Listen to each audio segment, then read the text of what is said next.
Hello guys, मेरा नाम रावी जोशी है और मैं आपके लिए लेकर आई हूँ एक नई कहानी। इश्क हो जाने दो, तो चलिए सुनते हैं। समीर खेतान अपने बंगले पर पहुंचता है तो गाड़ी स्पीड में बाहर पार्किंग एरिया में लगाता है और तेजी से बंगले के अंदर की तरफ बढ़ता है। बंगले के अंदर नौकर चारों तरफ काम कर रहे थे।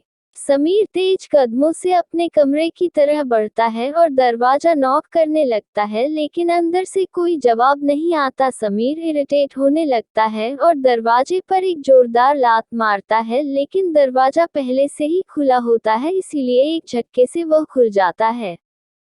समीर कमरे में जाता है और अपनी नज़र पूरे कमरे की तरफ दौड़ आता है, लेकिन कमरे में कोई नज़र नहीं आता है, इसीलिए समीर जल्दी से बाथरूम का दरवाजा खुलता है, लेकिन वहां पर भी रोशनी नहीं होती।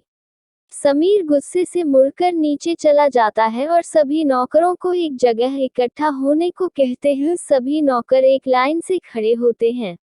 समीर के चेहरे पर बेहद गुस्सा नजर आ रहा हो, तो जिसे देख सभी नौकर थर-थर कांप रहे होते हैं। समीर सभी नौकरों को देखता है और फिर राजू को अपनी एक उंगली से इशारे से बुलाता है और कहता है, रोशनी कहाँ है? राजू कहता है, साहब हमको नहीं मालूम कि रोशनी मैडम कहाँ गई है। आपके आने से 5 मिनट पहले ही एक बैग लेकर चली गई। हमने उनसे पूछा भी, लेकिन उन्होंने कोई जवाब नहीं दिया।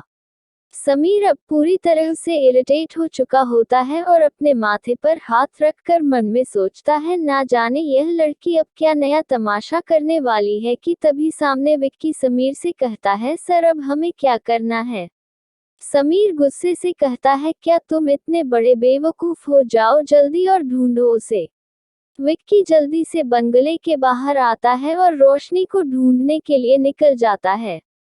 रोशनी अपने हाथ में एक बैग लिए सड़क पर चल रही होती है। उसके माथे पर एक पट्टी बंधी होती है और वह गहरी सोच में डूबी होती है कि अब उसके पास रहने का कोई और ठिकाना भी नहीं था।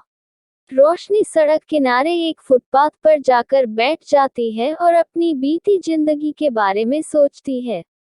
5 साल पहले वह इस मुंबई शहर में आई थी, अपने पिता अल्केश के साथ पढ़ाई करी और फिर शादी हो गई, लेकिन शादी सिर्फ नाम की। समीर के साथ उसकी शादी राजीव खेतान ने करवाई थी। समीर के पिता राजीव खेतान एक बहुत अच्छे इंसान ही नहीं, एक अच्छे पिता और अच्छे बिजनेसमैन भी है। लेकिन समीर अपने पिता की तरह बिल्कुल भी नहीं है। वह गुस्सैल घमंडी किस्म का इंसान है। वह अपने आगे किसी की नहीं सुनता सिवाय अपने पिता के। रोशनी की शादी को 4 साल हो गए हैं, लेकिन समीर के साथ उसका रिश्ता बस नाम का है। समीर ने कभी रोशनी को अपनी पत्नी समझा ही नहीं। वह तो हमेशा रोशनी को नीचा दिखाता रहता है और सही ढंग से बात तक नहीं करता।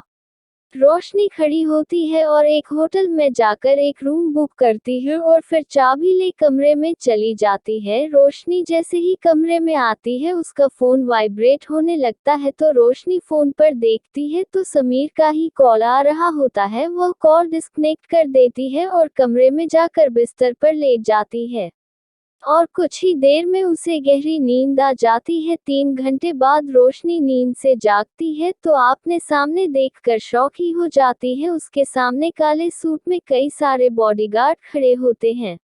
कौन है यह बॉडीगार्ड जो रोशनी के कमरे में यूं ही घुस आए थे? क्या रोशनी इन सभी को जानती थी? क्या होगा रोशनी का, जानेंगे अगले भाग में।